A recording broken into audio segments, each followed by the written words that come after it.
আজকে বানাবো হচ্ছে আটার জিরের পায়েস। আটার জিরের পায়েস বানানোর জন্য কড়াইতে আমি ঘি নিয়ে নিয়েছি। এবার এই ঘিতে আটার জিরেগুলো ভালো মতো ভেজে নেব। যখন ভাজবো তখন এটা কিন্তু নাড়ানো বন্ধ করলে চলবে না, নাড়িয়ে থাকতে লাগবে, নয় নিচে লেগে যাবে। এইভাবে লাল লাল করে আটার জিরেগুলো কিন্তু আমি ভেজে নিয়েছি। এবার পায়েসে যেহেতু আমি কিশমিশ দেব, তো কিশমিশগুলো আমি আগেই জলে ভিজিয়ে রেখেছিলাম।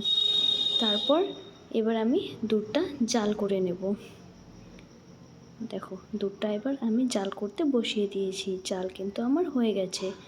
এবার এখানে আমি আটার জিরেগুলো যে ভেজে রেখেছিলাম সেগুলো আমি এখানে দিয়ে দেব।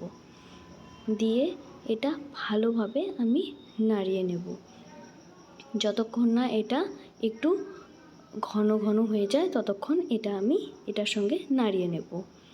নাড়িয়ে নেওয়ার পর এখানে আমি দিয়ে দেব হচ্ছে খেজুরা গুড়।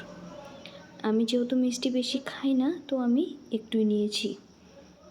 এবার এখানে খেজুরা গুড়টা দিয়ে ভালো করে এটা জাল করব। গুড়টা মিলে যাওয়া পর্যন্ত এটা ভালোভাবে নাড়িয়ে আমি জাল করে নেব।